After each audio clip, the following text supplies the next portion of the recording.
Hallelujah. मेरी तरफ से मेरे सभी मसीह बहनों को जय मसीह की। मेरे प्यारे भाई बहनों, मैं आशा करता हूँ कि आप सभी परमेश्वर के अनुग्रह और परमेश्वर की दया से अच्छे होंगे। मेरे प्यारे बहनों, हमारा आज का बाइबल क्वेश्चन है कि जीवन का अर्थ क्या है। हम जीवन के अर्थ को अच्छे तरीके से आज के बाइबल टॉपिक वचन के माध्यम से परमेश्वर के खूबसूरत वचन में से जानेंगे। मेरे प्यारे बहनों, हम आज के बाइबल वचन टॉपिक का आरंभ करते हैं। मैं आशा करता हूं कि वचन आप अच्छे तरीके से सुनेंगे और अपने जीवन में इस वचन को अपनाएंगे। मेरे प्यारे बहनों, आओ हम सभी आज के बाइबल वचन टॉपिक का आरंभ करते हैं। मेरे प्यारे बहनों, जीवन का अर्थ क्या है? मैं जीवन में उद्देश्य, पूर्णता तथा संतुष्टि कैसे खोज सकता हूँ? क्या मैं किसी बात की चिरस्थायी महत्व की प्राप्ति कर सकता हूँ? बहुत सारे लोगों ने इन महत्वपूर्ण प्रश्नों के ऊपर सोचना कभी नहीं छोड़ा है। बहन भाइयों, वे सालों पीछे मुड़कर देखते हैं और आश्चर्य करते हैं कि उनके संबंध क्यों नहीं टूटे और वे इतना ज़्यादा खालीपन का एहसास क्यों करते हैं। मेरे प्यारे बहनों, बहुत से लोग हैं जिनके मन में अभी भी यह प्रश्न आता है कि जीवन का अर्थ क्या है, और वह अपने जीवन में खुश नहीं है। उनके जीवन में खालीपन है और उनके जो संबंध थे वो अभी तक उस पुरानी बातों से नहीं टूटे और वे क्या रहते हैं, निराशा में रहते हैं। मेरे प्यारे बहनों, हालांकि जो लोग हैं उन्होंने वह सब कुछ पा लिया है जिसको पाने के लिए वे निकले थे। जैसे कि मेरे प्यारे बहनों, एक खिलाड़ी जो बेसबॉल के खेल में बहुत अधिक ख्याति के शिखर पर पहुंच चुका था। किसी व्यक्ति ने पूछा कि जब उसने शुरू में बेसबॉल खेलना आरंभ किया था तो उसकी क्या इच्छा थी, कोई उसे क्या सलाह देता।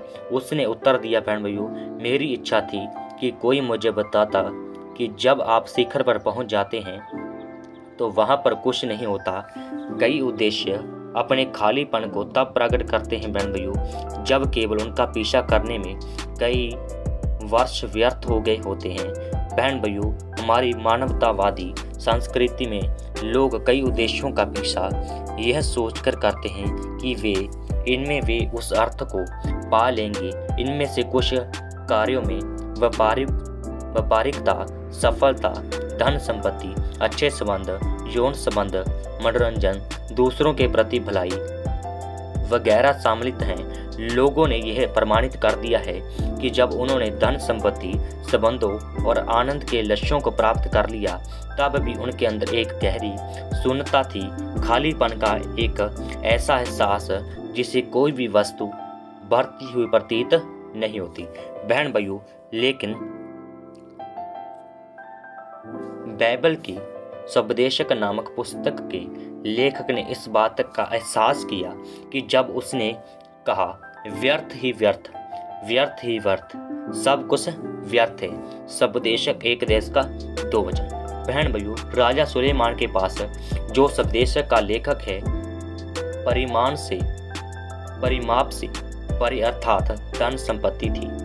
अपने या हमारे समय के किसी भी व्यक्ति से ज्यादा जान था। सैकड़ों स्त्रियां थी, कई महल और बगीचे थे जो कि कई राजों की ईर्ष्या के कारण थे। सर्वोत्तम भोजन और मदिरा थी राजा सुलेमान के पास और हर प्रकार का मनोरंजन उपलब्ध था।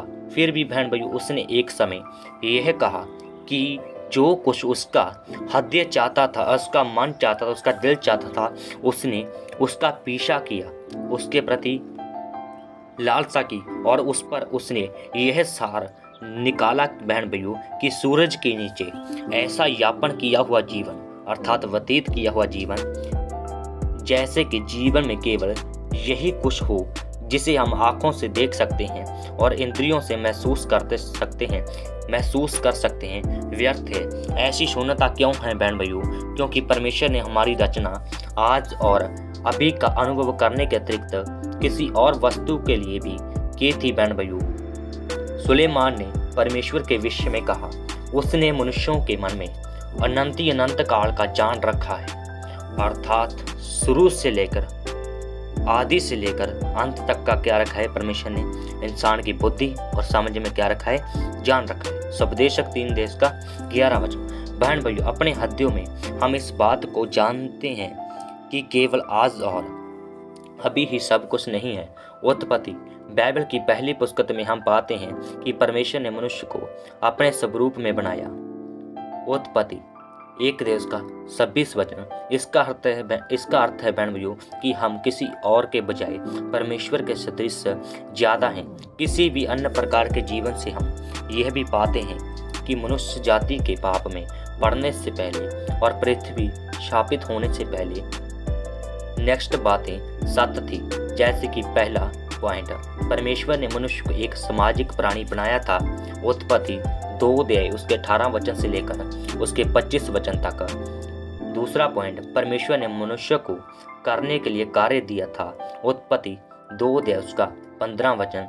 तीसरा पॉइंट, परमेश्वर की मनुष्य के साथ संगति थी। उत्पत्ति 3 अध्याय उसका 8 वचन। चौथा पॉइंट, परमेश्वर ने मनुष्य को पृथ्वी पर अधिकार दिया। उत्पत्ति 1 अध्याय उसका 26 वचन। इन विषयों का क्या मतलब है बहन भाइयों? परमेश्वर ने हर एक से चाहा कि वह हमारे जीवन में पूर्णता लाए, परंतु इनमें से हर एक विशेषकर मनुष्य की परमेश्वर के साथ संगति के ऊपर मनुष्य के पाप में पड़ने से और पृथ्वी के ऊपर शाप का परिणाम बनते हुए प्रतिकूल प्रभाव पड़ा। उत्पत्ति 3 अध्याय। बहन भाइयों, जब हम प्रकाशित वाक्य जो बाइबल की अंतिम पुस्तक है, परमेश्वर प्रकट करता है कि वह इस वर्तमान पृथ्वी और आकाश को जैसा कि हम उन्हें जानते हैं सर्वनाश कर देगा और एक नए आकाश और एक नई पृथ्वी की सृष्टि करेगा। उस समय वह छुटकारा पाई हुई मानव जाति के साथ पूर्णता संगति को बहाल करेगा। जो संगति टूट गई थी उसको फिर से क्या करेगा? पूर्ण बहाल कर देगा। बहन भाइयों, जबकि छुटकारा ना पाए हुए न्याय के बाद अयोग्य पाए गए और उन्हें आग की झील में डाल दिया गया। प्रकाशित वाक्य 20 अध्याय उसके 11 वचन से लेकर उसके 15 वचन तक। और बहन भाइयों, पाप का शाप जाता रहेगा। बाइबल वचन में लिखा है, प्रकाशित वाक्य 21 अध्याय उसके 4 वचन में कि पाप का शाप जाता रहेगा और फिर पाप, दुख, बीमारी, मृत्यु या दर्द नहीं रहेंगी। जब मसीह परमेश्वर न्याय करेंगे तो ना ही पाप होगा और ना ही दुख होगा और ना ही बीमारी और ना ही मृत्यु होगी, और ये क्या होगी? जाति रहेगी बहन भाइयों। और परमेश्वर उनके साथ जो उसके प्रिय लोग हैं उनके साथ क्या करेगा? वास करेगा और वे उसके पुत्र होंगे। प्रकाशित वाक्य 21 अध्याय का 7 वचन। इस प्रकार हम चक्कर को पूरा कर लेते हैं बहन भाइयों, अर्थात परमेश्वर ने अपने साथ संगति के लिए हमारी रचना की। मनुष्य ने उस संगति को तोड़ते हुए पाप किया। परमेश्वर उनके साथ अनंत काल की स्थिति में संगति को पूर्ण स्थापित करता है। परमेश्वर से अनंत काल तक अलग होने के लिए केवल मरने के लिए जीवन की यात्रा को कुछ भी और सब कुछ पाते हुए पूरा करना व्यर्थता से भी अधिक बुरा है बहन भाइयों। परंतु परमेश्वर ने न केवल अनंत आनंद संभव बनाने के लिए लूका 23 अध्याय उसका 43 वचन, अपिंतु इस जीवन को भी संतोषजनक और अर्थपूर्ण बनाने के लिए भी एक मार्ग बनाया है। यह अनंत आनंद और पृथ्वी पर स्वर्ग कैसे प्राप्त किया जा सकता है? यीशु मसीह के द्वारा जीवन के अर्थ को बहाल करना। बहन भाइयों, जीवन का वास्तविक अर्थ दोनों में अर्थात वर्तमान और अनंत काल के लिए परमेश्वर के साथ संबंध की बहाली या पूर्ण स्थापना में पाया जाता है, जो कि आदम और हवा के पास में पाप में पड़ने के समय खो दी गई थी। परमेश्वर के साथ वह संबंध केवल उसके पुत्र यीशु मसीह के द्वारा संभव है। प्रेरितों के काम 4 अध्याय उसका 12 वचन। नेक्स्ट यूहन्ना 14 उसका 6 वचन और यूहन्ना 1 अध्याय उसका 12 वचन। अनंत जीवन तब प्राप्त होता है बहन भाइयों जब कोई अपने पापों का पश्चाताप करता है और आगे उनको करते नहीं रहना चाहता, और मसीह हमें बदलता है बहन भाइयों, नई सृष्टि बनाता है और हम मसीह के ऊपर अपने उद्धारकर्ता के रूप में निर्भर रहते हैं। बहन भाइयों, जीवन का वास्तविक अर्थ केवल यीशु को अपना उद्धारकर्ता मान लेने में ही नहीं है बहन भाइयों, जैसे कि यह आश्चर्यजनक बात है। इसकी बजाय जीवन का असली अर्थ तब पाया जाता है जब एक व्यक्ति एक अनुयायी के रूप में मसीह का अनुसरण करता है, उसके द्वारा शिक्षा प्राप्त करके, उसके वचन में उसके साथ समय व्यतीत करके, प्रार्थना में उसके साथ बातें करके और उसकी आज्ञाओं का पालन करने में और उसके साथ मसीह के साथ चलता है। अगर आप एक अविश्वासी हैं या फिर हो सकता है कि एक नए विश्वासी तो हो सकता है कि आप स्वयं को यह कहता हुआ पाएं कि यह मुझे कुछ भी रोमांचकारी या संतोषजनक प्रतीत नहीं होता। परंतु यीशु ने बहन भाइयों यह बातें कही, हे सब परिश्रम करने वालों और बोझ से दबे हुए लोगों, मेरे पास आओ, मैं तुम्हें विश्राम दूंगा। बहन भाइयों, यीशु मसीह जी ने कहा कि हे सब जितने भी परिश्रम करने वाले, अपनी मेहनत का फल प्राप्त करना चाहते हो, कि बोझ है तुम्हारे ऊपर, कि मेरे पास हो और मैं तुम्हें विश्राम दूंगा। और वचन में आगे लिखा है, मेरा जुआ अपने ऊपर उठा लो और मुझसे सीखो। पर यीशु मसीह ने कहा कि मुझसे सीखो कि जीवन को कैसे व्यतीत करना है, क्योंकि मैं नम्र और मन में दीन हूँ और तुम अपने मन में विश्राम पाओगे, क्योंकि मेरा जुआ सहज और मेरा बोझ हल्का। यीशु मसीह ने सिखाया कि जीवन में चलते हुए हमें परमेश्वर के साथ आत्मिक संगति रखनी चाहिए बहन भाइयों। और हमारा यह वचन था, चैप्टर था मत्ती 11 उसके 28 वचन से लेकर उसके 30 वचन में पाया जाता है बहन भाइयों, मैं इसलिए आया हूँ कि वे जीवन पाए और बहुत ऐत से पाए। यूहन्ना 10 उसके 10 वचन में। बहन भाई, यीशु ने कहा कि मैं इसलिए आया हूँ कि वह जीवन पाए, अर्थात हम जीवन पाएं। बहन भाइयों, यदि यीशु मसीह जी ने मत्ती 16 उसके 24 वचन से लेकर उसके 25 वचन में कहा, यदि कोई मेरे पीछे आना चाहे तो अपने आप का इनकार करे और अपना क्रूस उठाए और मेरे पीछे हो ले, क्योंकि जो कोई अपना प्राण बचाना चाहे वह उसे खोएगा, और जो कोई मेरे लिए अपना प्राण खोएगा वह उसे पाएगा। यीशु मसीह ने कहा कि यदि कोई मेरे पीछे आना चाहे, कि मेरे पीछे जीवन में आना चाहे, तो उसे क्या करना पड़ेगा? अपने आप का पहले इनकार करना पड़ेगा। बहन भाइयों, यदि कोई व्यक्ति अपने जीवन का इनकार, अपनी अभिलाषाओं का इनकार नहीं कर रहा, तो वह यीशु मसीह जी के पीछे नहीं चल सकता, तो उसे कठिनाइयों का सामना करना पड़ता है। तब वह क्या हो जाता है? भटक जाता है। क्योंकि वचन में आगे लिखा, क्योंकि जो कोई अपना प्राण बचाना चाहे वह उसे खोएगा, और जो कोई मेरे लिए अपना प्राण खोएगा वह उसे पाएगा। तो परमेश्वर भविष्य में उसको अनंत जीवन देगा। बहन भाइयों, यहोवा को अपने मुख सुख का मूल्य जान और वह तेरे मनोरथों को पूरा करेगा। भजन 37 के 4 वचन में लिखा है कि यहोवा को अपने सुख का मूल्य जान। यदि तुम यहोवा के साथ संगति कर रहे हो तो तुम्हारे पास सुख है, तो यहोवा परमेश्वर को अपने सुख का क्या जानो? मूल्य जानो, और वह तेरे मनोरथों को पूरा करेगा। जो तुम्हारा आनंद है उसको भी परमेश्वर क्या कर देगा? पूरा कर देगा। बहन भाइयों, जो कुछ भी ये आयतें कह रही हैं वह यह है कि हमारे पास एक चुनाव है।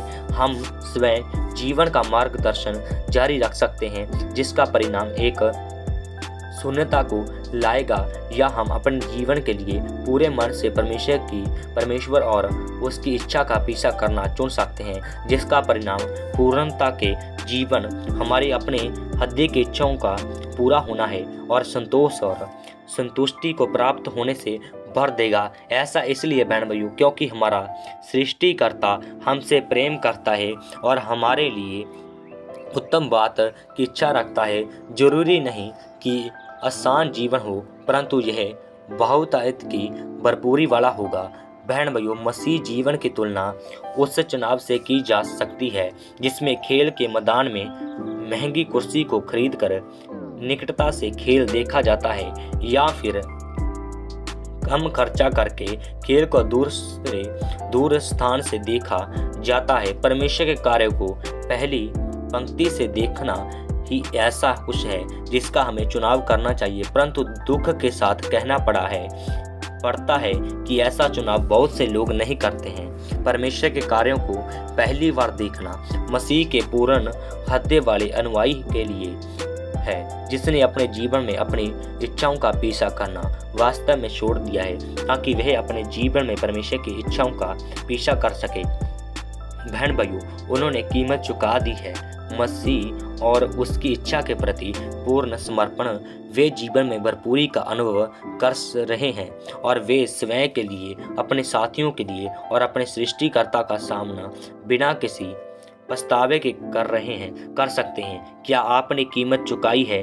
क्या आप ऐसा करने की इच्छा रखते हैं? यदि ऐसा है तो आप अर्थ और उद्देश्य के लिए फिर कभी भूखे नहीं रहेंगे बहन भाइयों, क्योंकि परमेश्वर आपको संतुष्ट कर देगा। बहन भाइयों, हमारा आज का जो बाइबल वचन था, इसका क्वेश्चन था, इसका अर्थ था बहन भाइयों, यदि आज हम परमेश्वर के साथ संगति करेंगे, आत्मिक संगति बनाएंगे, तो हमारे जीवन में आनंद बना होगा और हम आध्यात्मिकता से जिएंगे और परमेश्वर की अगुवाई में रहेंगे, तो हमारा जो आनंद है वो क्या हो जाएगा, पूरा हो जाएगा। क्योंकि बहन भाइयों, जीवन का असली अर्थ परमेश्वर के साथ संगति करना है। बहन भाइयों, मैं आशा करता हूँ आज का जो बाइबल वचन टॉपिक था, क्वेश्चन आंसर, आपको अच्छे लगे होंगे। परमेश्वर इस वचन के पढ़े जाने से, इस टॉपिक के सुने जाने से आपको और आपके परिवार को आशीष दे। बहन भाइयों, यदि आप हमारे न्यू वीडियो देखना चाहते हैं तो आप हमारे यूट्यूब चैनल पास्टर दीपक मसीह मेरिकल होली फायर RMS चर्च को फॉलो कर सकते हैं और सब्सक्राइबर कर सकते हैं। परमेश्वर के वचन के द्वारा आपकी समझ ब्लेस होती जाए। सभी को मेरी तरफ से जय मसीह की। Jesus God bless you.